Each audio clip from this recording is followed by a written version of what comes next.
اهلا بيكم. النهارده هنتعلم خطوه جديده في الاكسل، وهي الريفرنس. ايه هو الريفرنس؟ المرجع. ازاي؟ يعني انا عايزه اعرف اثبت عمود. ازاي اعرف اثبت عمود مع صف؟ يبقى اثبته مره واحده. طب لو انا هثبت صف كامل هثبته مرتين. طب هعمل تثبيت لعمود كامل هثبته 3 مرات. ازاي الكلام ده؟ ويعني ايه؟ يعني ازاي اثبت خلية كذا مرة؟ ده مرة وده مرة، هنشوف دلوقتي مع بعض. طيب انا دلوقتي في الاماونت هنا في المبلغ عايزة مثلا اضربه في 5% دي، وعايزاه لما اضربه في 5% خلية بعيدة عن الخلية خالص اثبتها. فهنشوف هنعملها ازاي. لازم اقول له ايكوال كده، وهاخد المبلغ بتاع الاماونت ده اللي هو المبلغ بتاعي، واقول له استريك اضربه في الخلية دي. بس قبل ما اقول انتر لازم اثبته باف 4 مرة واحدة بس. فعمل لي علامة الدولار اهي قبل اسم العمود وبعد اسم الصف. يبقى انا ثبته بس مرة واحدة عشان ثبت عمود مع صف. طيب اقول له انتر. بمجرد بقى كده ما اعمل من هنا كده كليكتين اوتوفيل هينزل كده على طول. لو انا ضغطت على المعادلة دي كده هيقول لي ان ده اهو الخصم اهي. دي الخلية. بص وقف على الخلية ازاي، عرف لوحده ان الخلية هنا، فثبتها صف مع عمود. يبقى بثبت مرة واحدة. طيب لما نيجي نشتغل هنا بقى ازاي هعرف اثبت الصف ازاي مع العمود؟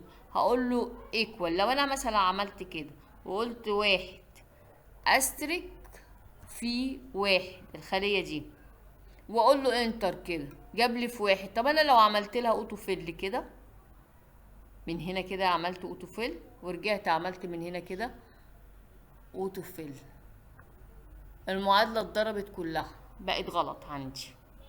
بص عملت ازاي، بقت كلها كده اهي بالمنظر ده غلط. هل ده ينفع؟ لا. طب نعمل ايه بقى؟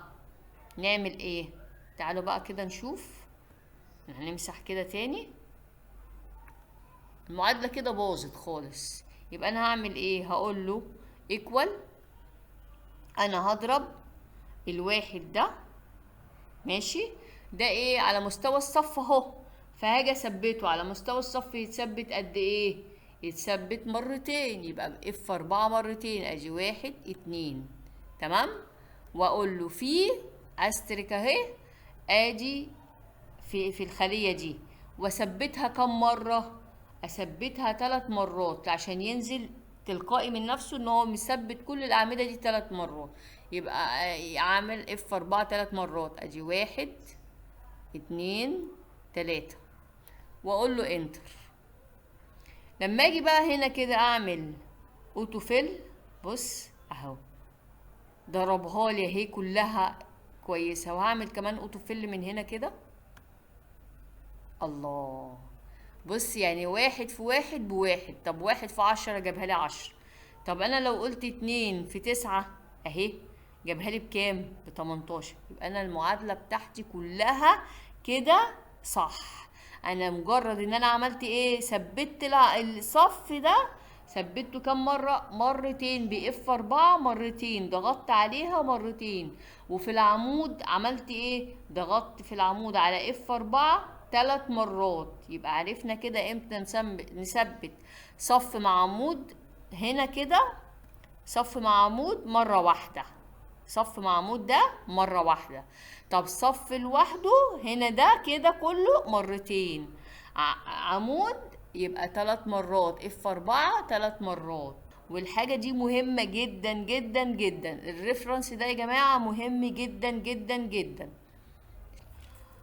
لو في اي سؤال او نقطة مش واضحة اكتبولي في التعليقات وانا هرد عليكم ان شاء الله. وما تنسوش تعملوا لايك واشتراك في القناة عشان نكمل مع بعض سلسلة الاكسل من البداية للاحتراف.